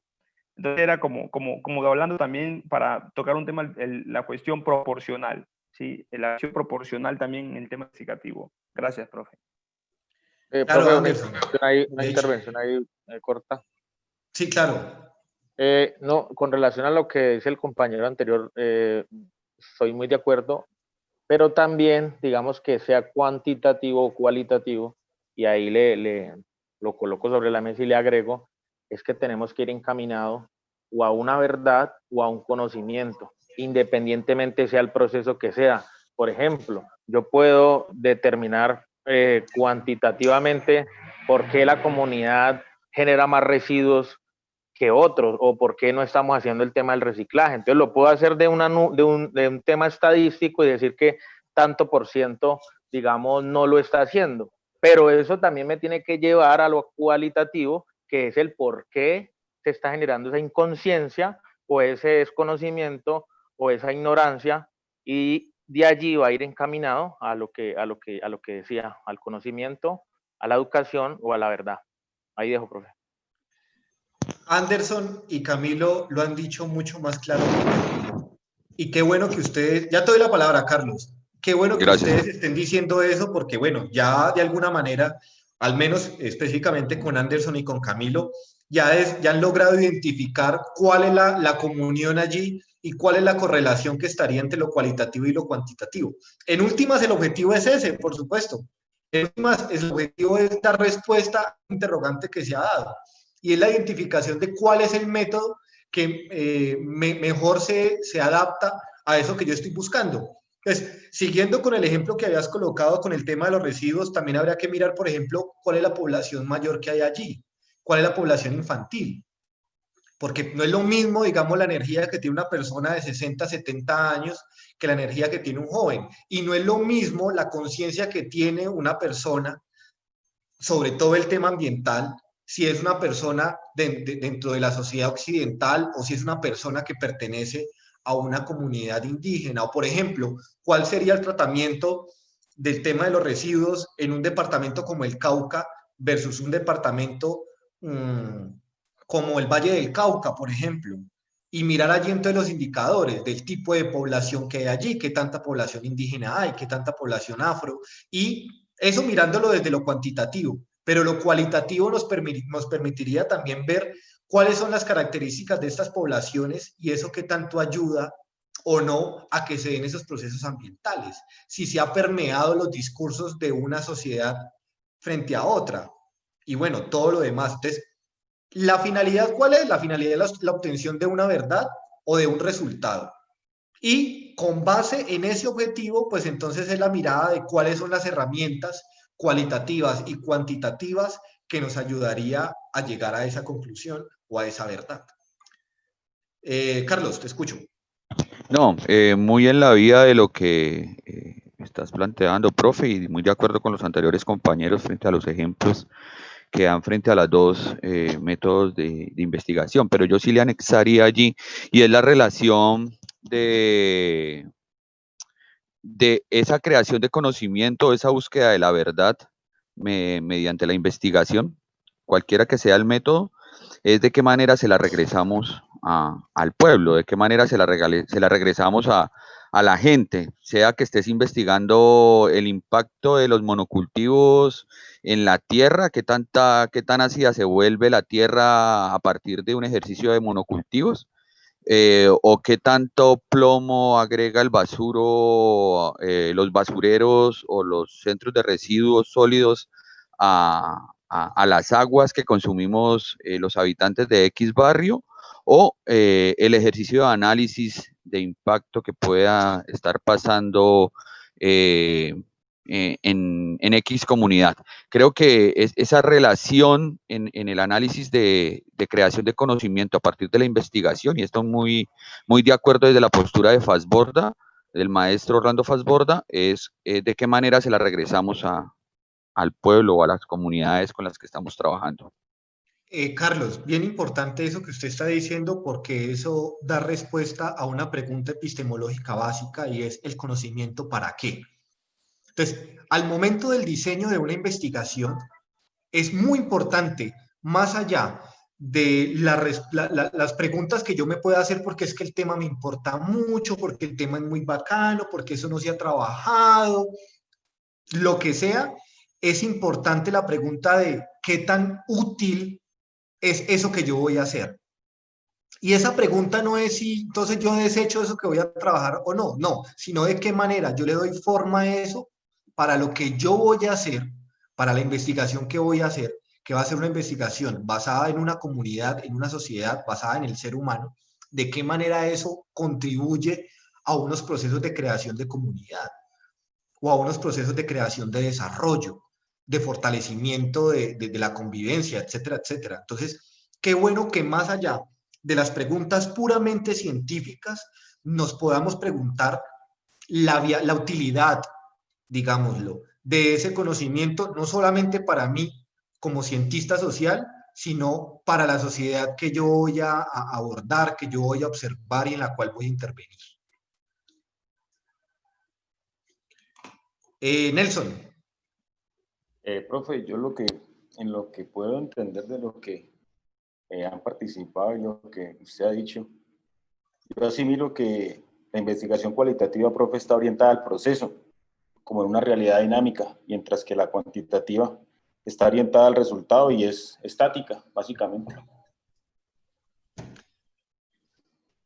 Nelson, señor. ¿Sí le parece? Qué envidia, hombre. Ojalá yo tuviera la claridad que tiene usted. Por supuesto que sí. De alguna manera esa es como la diferenciación entre los objetivos de las ciencias naturales y de las sociales. Lo que estabas diciendo, una enfocada como al proceso y otra enfocada al resultado. Claro. ¿La palabra, profe? Ya te doy la palabra, listo, Jorge. En la medida que yo entiendo que la sociedad es un fenómeno, en términos, digamos, científicos, la sociedad es un fenómeno que está en constante funcionamiento, en constante movimiento y, digámoslo, ojalá desarrollo. En esa medida yo no puedo entrar a determinar resultados, sino que yo puedo entrar a determinar, digamos, las características de un proceso, y es el proceso que llevamos desde hace 12.000 años hasta hoy y que va a continuar. Entonces, Cuando yo tengo claridad sobre ese elemento, pues, por supuesto yo puedo identificar la diferencia entre las ciencias sociales y las ciencias naturales, pero además de eso, puedo identificar en qué medida las dos son ciencias, en qué se encuentran y en qué se están diferenciando. Y no desde una mirada, digámoslo, vertical, en la que a veces ponen las ciencias sociales y las naturales, sino desde una mirada horizontal, en que las dos están aquí, sino que las dos tienen unas preocupaciones, tienen unos objetivos y tienen unos fenómenos que son diferentes. Y como son diferentes, pues tienen una metodología de abordaje diferente. Pero sí, qué bueno eso que has dicho allí, Nelson. Y de manera como tan clarita, eso parece un haiku. Está todo lleno de verdad en muy poquitas cosas. Jorge, te escucho. Gracias, profe. Muchas gracias. O sea, cuando hablamos del proceso cualitativo y cuantitativo, nosotros lo llevo a este punto en cuanto a la realidad del país. O sea, si miramos desde un punto de vista del conflicto colombiano, haciendo un estudio de factibilidad bien profundo, los investigadores sociales como tal manifestaríamos de que para disminuir o las causas, el oxígeno del conflicto colombiano es la desigualdad social o la falta de inversión social de manera estructural en los sectores más apartados del país. Entonces, la falta de presencia estatal en muchos escenarios retirados del país, recóndito, es lo que sirve como vulgarmente como caldo de cultivo o combustible para aumentar el conflicto. Entonces, pero ¿qué ocurre? De otra óptica, lo miran en la parte cualitativa y cuantitativa, de pronto lo miraría algunos sectores políticos o en sí el Estado como tal, diría, no, vamos a combatirlo es con confrontación, con plomo. Entonces, ese es mi pequeño aporte. Gracias. Ok, Jorge, sí, muy valioso lo que has dicho y aprovecho eso que estás diciendo para hacer una crítica frente a cierto enfoque que ha habido de las ciencias sociales últimamente, y es un enfoque sobre todo cuantitativo. Y eso lo digo por una palabra que mencionaste allí y que es completamente cierta, y es el tema de la factibilidad. Porque cuando entramos a determinar la factibilidad de algo, es midiendo unos índices. Y entonces, ahora nos han vendido un discurso que es el discurso estadístico, y es mirar las cosas solamente desde el porcentaje, desde qué tanto, desde si sí o si no se tiene. Por ejemplo, en lo que mencionaba también Anderson ahorita cuando estábamos hablando de lo otro, que era el tema del desarrollo, que es un tema tan importante, y es que estamos entendiendo las cosas desde una mirada exclusivamente cuantitativa. Por ejemplo, hablamos de la cobertura en educación, y estamos viendo la cobertura en educación desde cuántos estudiantes están matriculados en colegios públicos y privados. No, porque es que no solamente la cobertura puede estar mirada desde esa visión estadística, no se trata de qué tantos estudiantes hay matriculados, porque el hecho de que esté matriculado no es garantía que esté dentro del proceso educativo, o que este sea un proceso educativo conveniente, o que este esté brindando todos los elementos que componen lo que es la educación, que es un tema tan complejo. Entonces, ahorita hay una mirada muy mezquina alrededor de las cosas y es eso, y es desde el índice, o mirar desde la factibilidad. Por ejemplo, ¿qué tan factible es montar una empresa en X o Y ciudad? Y entonces es una mirada que nos habla siempre desde los números. Y cuando estamos hablando desde los números, estamos dejando de lado una cantidad de cosas tan ricas y tan complejas como son los fenómenos humanos. O sea, nosotros no somos una persona dentro de 49 millones de habitantes en Colombia. Nosotros, aparte de ser un número y de tener un número de cédula, nosotros somos unos sujetos históricos, ¿sí? Somos unos sujetos políticos, nosotros tenemos unos sentimientos, nosotros tenemos unas problemáticas, unas aspiraciones, unos sentimientos. Entonces, no podemos entrar en ese juego ridículo de la cuantificación y de lo estadístico. Y si ustedes se fijan ahorita, el enfoque del Estado es un enfoque que es muy desde allí. Sería bueno que ustedes empezaran a identificar esas palabritas, de factibilidad, de índice, ¿sí? De tasa de, todo ese tipo de cosas. Y cuando ustedes ya estén realizando sus actividades laborales, pues no caigan en ese juego, porque un poco a veces lo que les piden es eso, que ustedes van a una comunidad y les dicen, venga, necesitamos que usted mire cuántos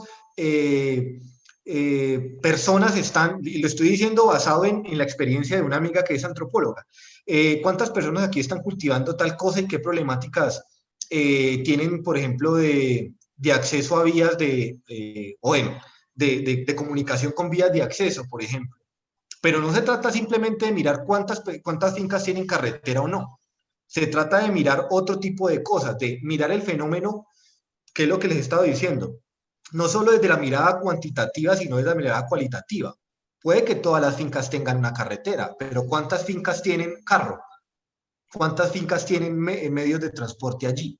Entonces, la invitación es a que ustedes miren los fenómenos desde una perspectiva enriquecida, desde la mirada cualitativa, pero también desde la mirada cuantitativa, entendiendo que estamos trabajando, reitero, no me canso de decirlo, estamos trabajando con gente, con carne y hueso, con sentimientos, con espíritus, con voluntades. Estamos trabajando con personas, ¿sí? Con figuras animadas. Un momentico que me está sonando otra vez la puerta, pero esta vez ya no me demoro. Voy. El compañero que va a intervenir bien pueda. Joan Manuel, vea, yo pienso lo siguiente, frente a lo que le estoy escuchando, yo pienso que la investigación cualitativa a nivel social debe llevar a crear y a crear una identidad y una cultura y a transformar también esas realidades sociales en esto que hemos hablado tan apasionadamente durante toda la clase, unas realidades sociales con ética que lleve precisamente a dignificar al hombre, ¿sí? Porque si hacemos investigación simplemente para acumular, no estamos haciendo nada. Yo creo que la investigación cualitativa nos debe llevar es precisamente a generar cambios y cambios con ética y con justicia, en este caso con justicia social. No sé qué opina Joan Manuel. Profe, y ahí compañero, ahí me regala la palabra un momentico. Claro, Camilo, bien pueda. Para recalcar ya, que creo que estamos terminando también la clase y todo lo que hemos venido hablando, para recalcar también que, y lo han hablado todos los compañeros anteriores, es que buscamos un resultado de justicia social, lo decía el compañero Tyron, de un cambio social, pero insisto, si nosotros como antropólogos no transmitimos esas metodologías de cambio o de investigación, llámese cualitativa o cuantitativa, no vamos a lograr ese resultado, que yo creo que ese debe ser, digamos, lo que marca esta clase, ¿no? No es que busquemos, o bueno, digamos, sí, ciertamente buscamos un resultado, un cambio social, pero estamos buscando esas herramientas en cuanto a la metodología y en cuanto a los diferentes factores de investigación cualitativo o cuantitativo, que es lo que nos debe marcar a nosotros, cómo transmitimos, muy bien lo decía el compañero Nelson, era digamos, la definición clara, pero en esa definición, ya en unos componentes de educación, llamémonos un colegio, cómo nosotros transmitimos ese problema y cómo vamos a transmitir esa solución a través de unas herramientas, a través de unas metodologías, llámense de investigación o de investigación cualitativa o cuantitativa, independiente sea el problema. Hasta ahí dejo, profe, gracias. Camilo, y ahí les dejo entonces una pregunta también para el foro. ¿Cuál es la función social del antropólogo? Me parece que es una pregunta supremamente fundamental. ¿Cuál es la función social del antropólogo? ¿Para qué están ustedes formándose? ¿Cuál es el objetivo allí? Esa pregunta debe estar en constante construcción. Yo no creo que uno la acabe nunca, así como cuál es la función social del historiador o la función social mía como profesor en esta materia. Me parece que todos debemos preguntarnos eso, porque eso hace alusión a todo lo que hemos hablado aquí. Y sobre todo hace alusión al elemento ético, digamos ya en cuanto a nosotros como profesionales, no como personas, sino como profesionales. ¿Cuáles son esos retos que nosotros tenemos que abordar? qué es lo que yo tengo que cambiar que está mal, ¿sí? De qué manera yo construyo en una sociedad tan afectada, tan llena de problemáticas y de enfermedades como en la que estamos. Y considero que es esa pregunta la que conlleva a dar respuestas un poco sobre eso y que la que nos invita además a identificar estrategias para ello, ¿sí? Entonces, ahí les dejo esa pregunta. Bueno, yo considero que ya está bien dejar hasta aquí. Voy a aprovechar para lo que les dije en un principio. Por fortuna no se me olvidó que les había dicho que les iba a decir otra cosita.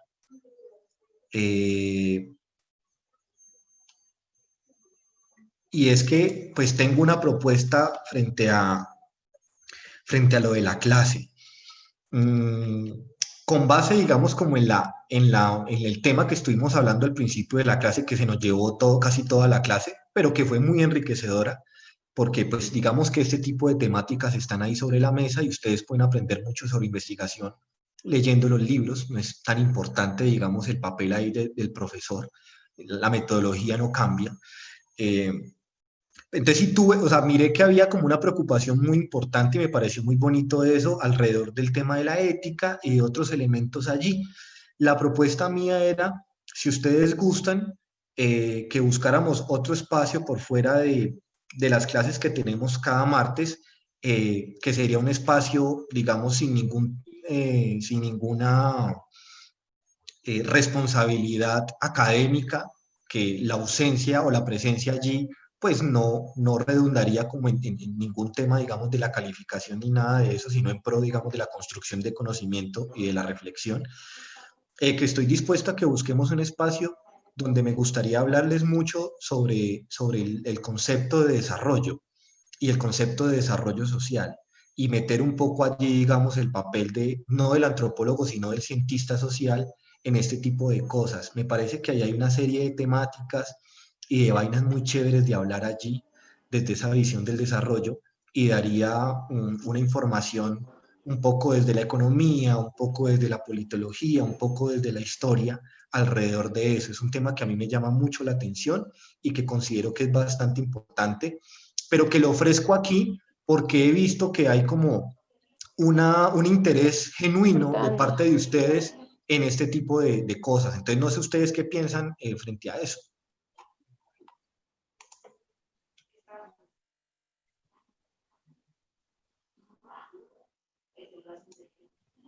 A mí me parece genial.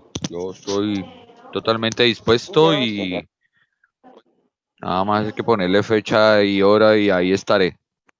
Hombre, pues muchas gracias, y los compañeros también que están escribiendo por el chat, pues qué bueno que tengan acogida frente a Yo eso. estoy de acuerdo con lo que dijo usted.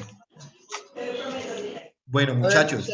mi querido Joan Manuel, a mí me interesa mucho, pero yo soy muy honesto desde un comienzo, porque yo en lo personal, para quedar bien, mejor me quedo callado. Entonces, según como yo vea la propuesta de horarios, porque yo tengo otros compromisos, me le mido. Si no de frente, te lo digo de una vez. Yo para quedar bien, no, yo no soy de esos. O doy mi palabra y cumplo, o te digo que no puedo. Listo, Tyron. Sí, claro, de eso se trata. Primero, que ustedes busquen el espacio que más les convenga a todos, y que no se trate de un compromiso simplemente por quedar bien, porque la mayoría han dicho que sí, sino que sea movido por la voluntad y por el gusto de asistir digamos, a ese conversatorio, a ese encuentro que tendríamos nosotros allí. Entonces, claro, ¿no? Y agradezco esa sinceridad tuya, Tyron. Bueno, entonces, muchachos, ustedes tienen su grupo de WhatsApp. José Walter, muy buena noche, que tenga muy buena noche. Nos vemos en el próximo encuentro. Un abrazo. Y bueno, me comentan qué día pueden y cuadramos el eventico, claro que sí. Profe, nosotros definimos por el grupo de WhatsApp y le concretamos con usted, ¿le parece? Sí, claro que sí. Listo. Gracias, Bueno, profe. igualmente, un abrazo para todos, que estén muy bien, que descansen. Buenas noches a todos. Hasta luego. Hasta Un luego. abrazo también Gracias, para profe. todos. Muy formal. Ustedes, muy queridos por la asistencia. Chao, Yesenia, que estén muy bien. Chao, Hasta Sebastián. luego.